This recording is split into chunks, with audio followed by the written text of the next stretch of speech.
La seu social d'un club esportiu històric va ser un autèntic arsenal anarquista. Aquesta història va passar aquí.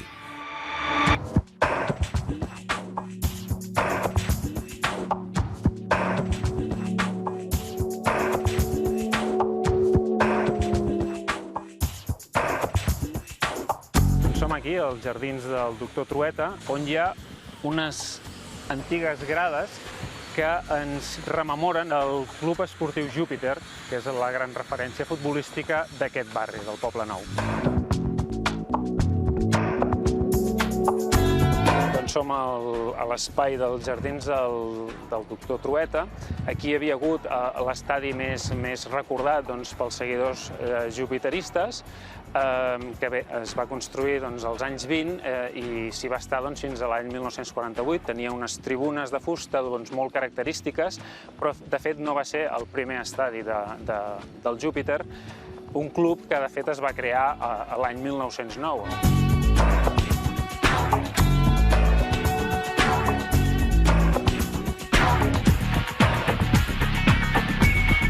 En plena Rambla del Poble Nou i al costat de l'emblemàtica aliança del Poble Nou hi ha també un altre emblemàtic establiment, el Tio Che, l'orxateria, que tothom coneix aquí al barri, i que a principis del segle XX havia estat la cerveseria Cebrià, i és aquí, el 12 de maig del 1909, on es va fundar, on es va constituir la primera junta del club, i aquí és on es va també establir probablement el que seria l'escut de l'equip, que és circular, amb un estel de 5 puntes i les 4 barres a baix. És un escut que probablement per les similituds amb el que seria l'estelada va causar problemes durant la història del Júpiter, especialment en la dictadura de Primo de Rivera i sobretot després en la dictadura de Francisco Franco, que el va prohibir.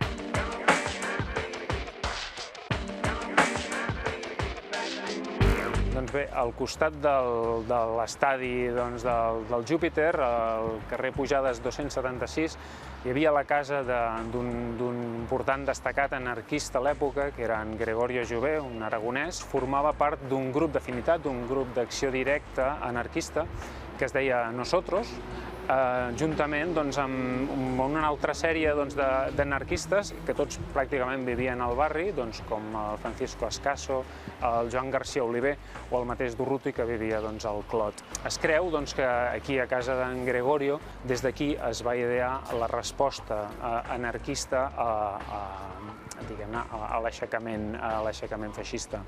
I, de fet, la proximitat de l'estadi va permetre que fos un punt de reunió al camp del Júpiter, perquè durant el juliol del 1936 els anarquistes s'armessin i anessin amb camions cap a uns quants punts de la ciutat per intentar aturar els militars que seguien Franco.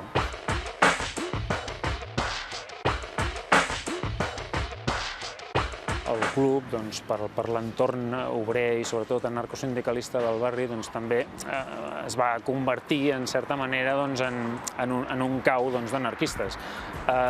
Es diu, per exemple, que podia haver estat un magatzem, un arsenal d'armes dels senatistes, o que, aprofitant els desplaçaments del club pel territori, es transportaven armes o fins i tot propaganda als comitès locals de la CNT i la FAE per tot arreu.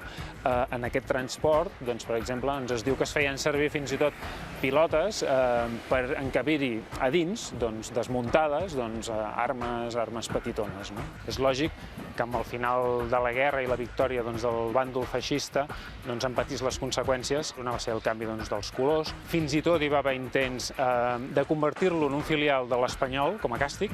El club va recuperar els colors més endavant i, finalment, per decisió de la Junta, l'any 1989 i oficialment el 1990, va recuperar, finalment, l'escut tan perseguit durant tot el segle XX del Júpiter.